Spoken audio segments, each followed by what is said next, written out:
Bonjour, je m'appelle Glenn Smith et avec mon épouse Sandy, nous sommes les gens qui vous accueillent chaque semaine pour notre série sur Suivre Jésus selon Saint Matthieu.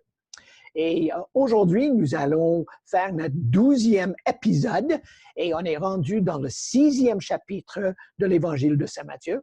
Donc, je vous invite aujourd'hui de tourner au 6e chapitre ou sur votre tablette ou votre téléphone, trouvez Matthieu chapitre 6. On est au milieu de ce que Saint Augustin a affectueusement appelé le sermon sur la montagne. Et la dernière fois, on a examiné quand Jésus a dit « Il faut que votre justice surpasse celle des pharisiens et des scribes ». Et il l'a détaillé avec 6 antithèses. J'ai dit, Jésus voulait radicaliser, intensifier, bonifier au plus haut point. Qu'est-ce que ça veut dire d'avoir un comportement qui s'aligne exactement avec les bonnes intentions de Dieu depuis la création? Et aujourd'hui, nous nous trouvons au début du chapitre 6 où Jésus a dit ceci. Gardez-vous de pratiquer votre justice devant les êtres humains pour attirer le regard. Et vous comprenez exactement ce que Jésus voulait faire. Il y avait des gens qui ont terminé le 5e chapitre, qui ont entendu les 6 antithèses et ils ont dit, « Hey, nous comprenons qu'est-ce que c'est la justice. » Et il y avait la tentation de faire ça de façon publique. Et Jésus a dit, « Don't do it. » Et maintenant, il va expliquer comment vivre une justice qui surpasse. Donc, je vais donner le micro à Sandy qui va continuer nos études en Matthieu 6, mais en même temps, elle va continuer avec la méthode d'étude biblique inductive. Donc, Sandy.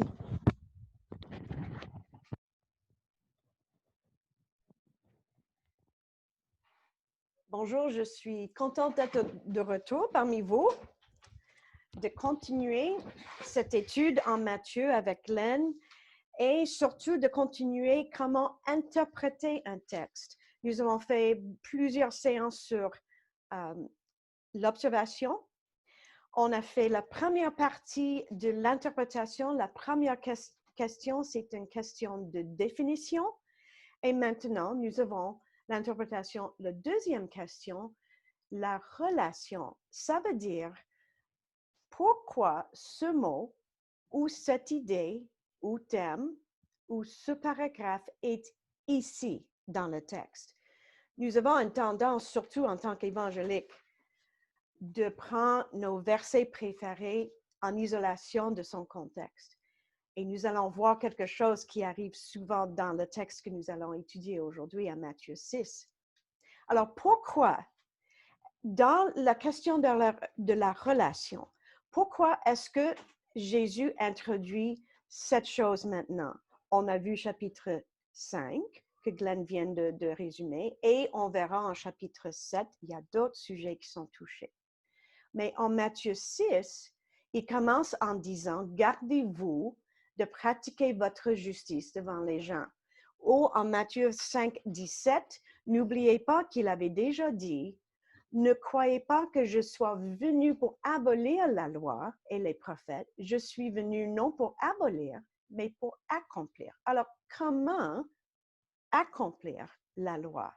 Et Jésus donne, comme moi j'aime appeler, une relecture de la loi judaïque, mais il donne une autre interprétation.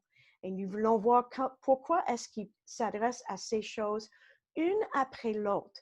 Donc, nous voyons 4 exemples de comment nous pratiquons notre justice.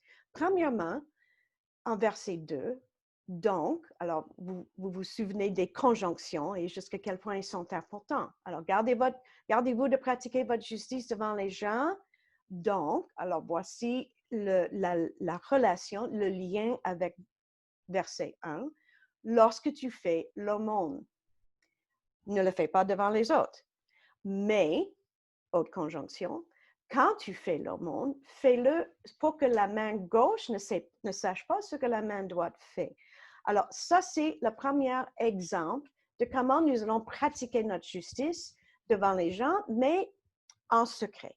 Deuxième exemple, lorsque vous priez, ne soyez pas comme les hypocrites, mais quand tu pries, entre dans ta chambre, ferme ta porte et prie ton Père. Voici donc comment vous devez prier. Alors, le deuxième exemple, c'est à propos de notre vie de prière. On ne le fait pas en public pour impressionner le monde autour de nous, comme les hypocrites de la synagogue faisaient, mais nous le faisons en secret. Chose intéressante, l'idée de Père, Dieu le Père, est nouveau dans le Nouveau Testament. Dieu a plusieurs titres dans l'Ancien Testament, mais pas le nom de Père. Dans le Nouveau Testament, nous voyons Jésus, le Fils, qui s'adresse à son Père et par notre héritage, c'est notre Père. Voici donc comment vous devez prier, notre Père qui est aux cieux. Alors, ça, c'est la prière de notre Père qui est vraiment connue à travers le monde entier, surtout le monde chrétien, dans tous les pays du monde, depuis les siècles, connaît le Notre Père. Et souvent, nous prenons le Notre Père en isolation, mais voici son contexte. C'est dans le contexte de pratiquer notre justice de nouvelle façon. C'est la façon de pratiquer notre justice en secret. Par exemple, en verset 6, quand tu pries, entre dans ta chambre, ferme ta porte et prie ton Père. Mais en verset 9, c'est notre Père. C'est un modèle de prière que nous pouvons prier ensemble et c'est une des raisons pour laquelle nous le répétons ensemble. Alors, le Notre Père, prière fameuse, arrive au milieu de Sermon sur la montagne. Et ça, c'est la relation qu'il a avec le reste de l'enseignement de Jésus. En fait compte, c'est le cœur de son enseignement entre chapitres 5, 6 et 7. Ça tombe presque au milieu du sermon. Ensuite, l'autre exemple. Lorsque vous jeûnez, ne prenez pas un air triste, mais, conjonction, quand tu jeûnes, parfume ta tête, lave ton visage, fais semblant que tu vas bien, parce que tu ne veux pas faire ton jeûne devant quelqu'un d'autre, tu le fais à Dieu. C'est pas une pratique de religion maintenant, mais dans le règne que Jésus est en train de lancer, c'est une discipline spirituelle, ou comme nous disons parfois, une pratique spirituelle. Premièrement, à Dieu. Deuxièmement, avec les autres. Quatrième exemple, en verset 19. Ne vous amassez pas des trésors sur la terre, mais, conjonction, amassez-vous des trésors dans le ciel, car là où est ton trésor, là aussi sera ton cœur. Alors, je trouve ça vraiment intéressant. Le verset 21 s'adresse au trésor matériel, mais aussi à tout le reste. L'état de notre cœur est la chose que Jésus est en train de prêcher.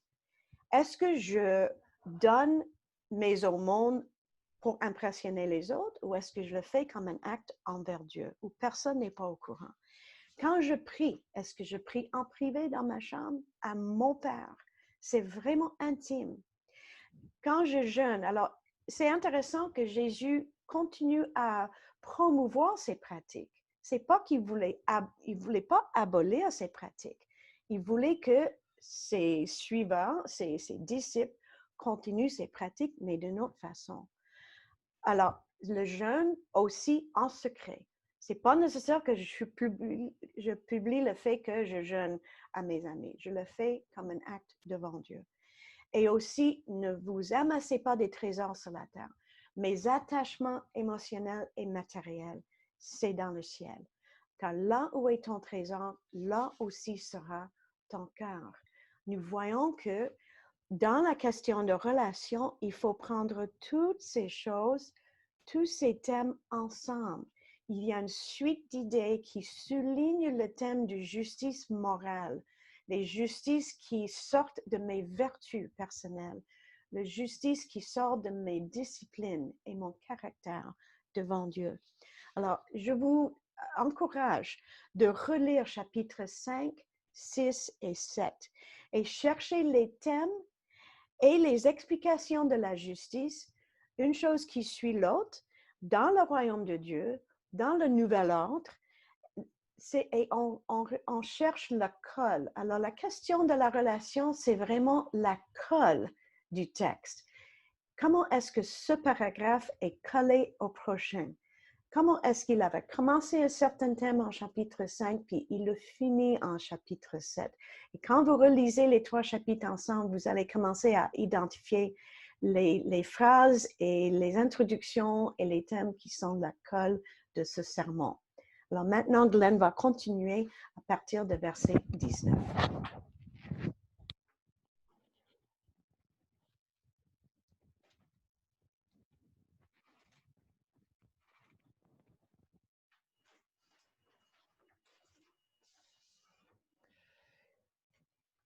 Il y a 40 ans, Sandy et moi avons expérimenté une conversion. On était déjà les disciples de Jésus. On avait déjà pris la décision de le suivre. Mais en avril 79, nous avons fait un voyage en Haïti pour la première fois. Et depuis ce temps-là, nous ne pouvons plus compter le nombre de fois que nous avons passé du temps avec nos frères et nos sœurs dans ce pays. Mais le premier voyage était un voyage de conversion parce que notre texte devant nous, Matthieu 6, 19 à 33, et un autre livre qui est intitulé ou qui donne l'idée et qui explique qu'est-ce que ça veut dire de mener une vie simple, économiquement, matériellement, a complètement changé notre vie et qui l'influence jusqu'à aujourd'hui. Donc, lisons le texte ensemble. Pour vous qui faites les études avec nous dans Suivre Jésus, Dieu nous invite dans une formation de disciples qui transforment. Je vous invite à tourner à la leçon 11 à la page 39. Et pour vous qui n'avez pas encore procuré ni le petit manuel sur comment faire des études inductives que Sandy utilise ou la fascicule Suivre Jésus, si vous voulez avoir une copie, écrivez-nous à la chapelle et nous allons vous envoyer une copie complémentaire qui on utilise pour ces études. Matthieu 6, lisons à partir du verset 19. Ne vous amassez pas les trésors sur la terre, où les vers et la rouille détruisent et où les voleurs percent et dérobent, mais amassez les trésors dans le ciel, où ni les vers ni la rouille ne détruisent et où les voleurs ne percent et ne dérobent, car là où est ton trésor, là aussi est ton cœur. Jésus continue dans les versets 22 à 24 de parler de nos yeux. Dans le verset 24, il dit quelque chose de très important pour notre étude aujourd'hui. Nul ne peut servir 2 maîtres, car on haïra l'un ou aimera l'autre, ou on s'attachera à l'un et l'on méprisera l'autre. Vous ne pouvez pas servir Dieu ou, et maintenant, la déesse en araméen, Mammon, l'argent, les idoles. Verset 25, relation. C'est pourquoi. Et maintenant, 6 fois dans cette partie du paragraphe, Jésus va répéter la même chose. Ne vous inquiétez pas, ne vous inquiétez pas, ne vous inquiétez pas. Pour nous amener à la grande question aujourd'hui, recherchez d'abord le règne des cieux et sa justice. Et toutes ces choses vous seront ajoutées en plus. Et le texte termine au verset 33. Ne vous inquiétez donc pas du lendemain, car le lendemain s'inquiétera de lui-même. À chaque jour suffit sa peine. Et moi, j'aimerais, dans notre étude aujourd'hui, décortiquer le texte avec vous et expliquer comment ce texte a fait partie de notre conversion à un style de vie beaucoup plus simple et un style de vie où on ne s'inquiète pas, mais une vie où on vit pleinement l'autorité puissante, royale de Dieu. On poursuit sa justice et il prend soin de nous. Le texte est très facile à décortiquer. Il y a 3 principes, il y a 3 observations, une sommaire avant de nous donner l'application pratique dans les versets 25 à 33. Décortiquons le texte. Commençons avec les trois principes. Et les trois principes sont assez clairs. Verset 19, verset 22 et verset 24. Jésus dit tout d'abord, n'amassez pas ici-bas les trésors. Donc l'idée est très simple. L'accumulation des biens de ce monde, pas une bonne idée, selon Jésus. Verset 22. L'œil est lampe de l'âme. Ce qui entre, illumine. Donc, très clair. Ce que vous mijotez, ce qui vous préoccupe, va dominer votre vie. Et le verset 24, vous ne pouvez pas servir deux maîtres. Excusez-moi. Donc, de ces trois principes, Jésus fait quelques observations. Donc, concernant les trésors, Jésus dit, ils vont être détruits. Ils vont préoccuper votre vie. Et Jésus dit par la suite une alternative. Amassez les trésors dans le ciel. Maintenant, ici, il ne l'explique pas. Il va y arriver dans l'application. Et quant aux idoles, quant à Mammon, Jésus dit, les choses de ce monde, le matérialisme, nos idoles, les idolâtries ont une façon de nous préoccuper et on devient des esclaves, on devient complètement dévoué à ces choses qui nous préoccupent. Donc, on arrive dans cette première partie, dans les versets 19 à 24, au sommaire. Et Jésus dit, là où se trouve votre trésor, là se trouve votre cœur. Et Jésus est en train ici, dans ce texte, de nous donner une spiritualité, une vie spirituelle authentique par rapport aux choses matérielles. Et il est pour cette raison d'abord que les yeux sont tellement importants parce que les choses ont une façon de pénétrer notre cœur, notre vie intérieure et de nous préoccuper. Et il est pour cette raison que nous avons dans les textes français une translittération du nom de la déesse araméenne qui est Mammon. Dans le monde à l'époque de Jésus, cette déesse, c'était le mot pour la propriété, pour les possessions, pour l'argent, pour tout ce qui est les idoles et les idolâtries. Et Jésus dit très clairement en chapitre 6 et le verset 24, vous ne pouvez pas servir Dieu et les choses. Très clair.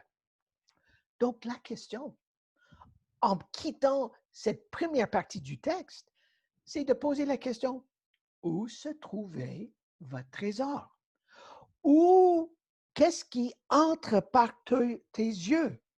Qu'est-ce qui vous préoccupait? Que ce soit votre emploi, que ce soit votre statut éducatif, que ce soit le montant dans votre compte en banque, que ce soit vos investissements pour la dite retraite. La question, c'est où se trouve votre sécurité ici-bas?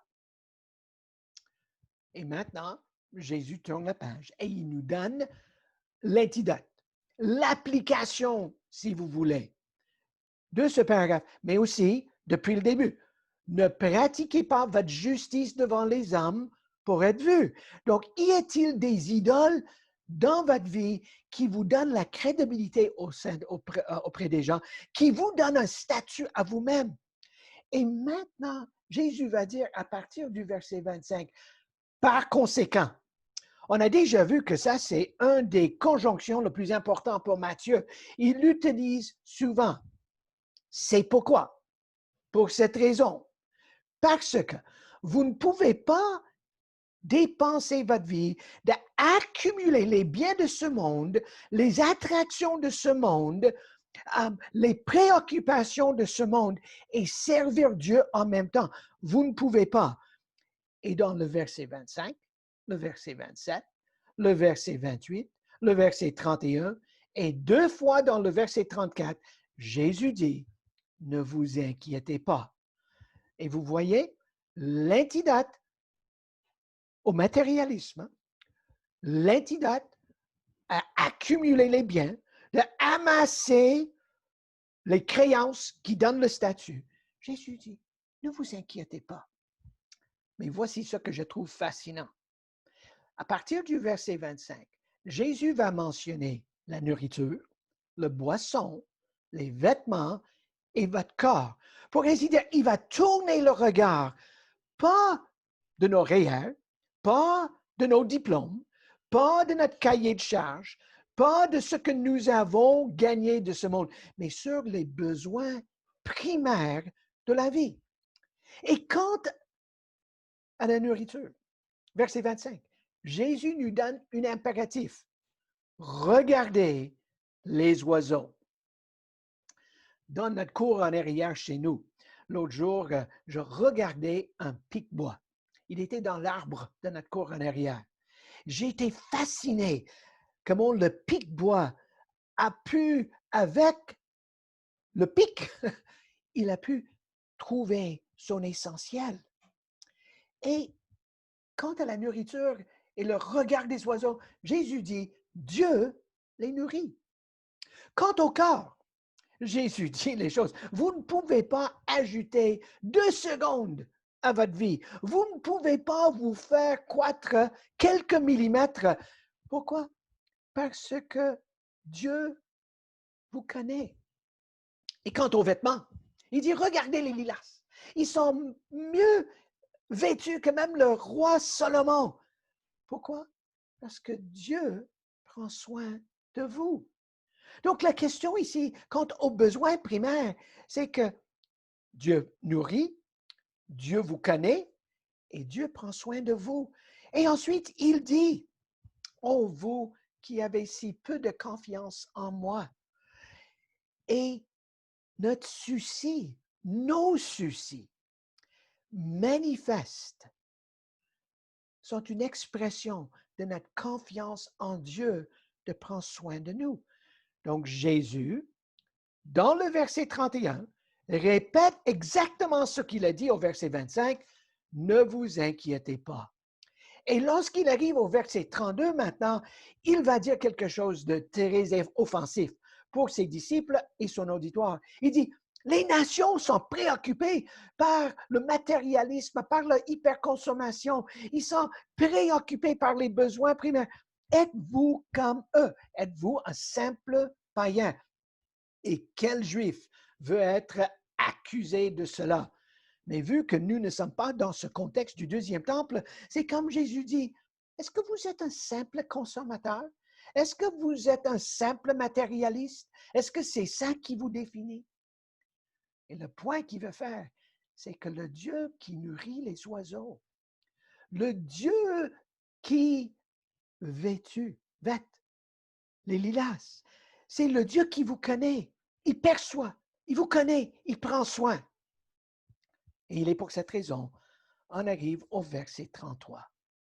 Mais, en contraste, recherchez d'abord, le verbe est très actif, recherchez continuellement, faites de votre vie une préoccupation en tout premier lieu. C'est comme Jésus amplifie sa préoccupation. Et maintenant, il va dire, recherchez le règne de Dieu et la justice de Dieu. Le règne de Dieu, c'est l'autorité royale de Dieu, comme on a vu la semaine passée lorsqu'on a décortiqué Matthieu 5, 17 à 20. Mais lorsqu'on arrive à la fin du chapitre 9, on va beaucoup développer la notion du règne de Dieu. Mais ici, c'est simplement rechercher l'autorité royale de Dieu, sa domination, sa puissance royale dans vos vies et sa justice. Et comme on a vu depuis chapitre 3 et chapitre 4, c'est cette résolution, cette ferme conviction de Dieu, sa fidélité à son alliance. Et il est dans sa personne juste. Donc, il faut qu'on cherche ce qui est au cœur de Dieu, qui est son alliance et sa domination sur nos vies.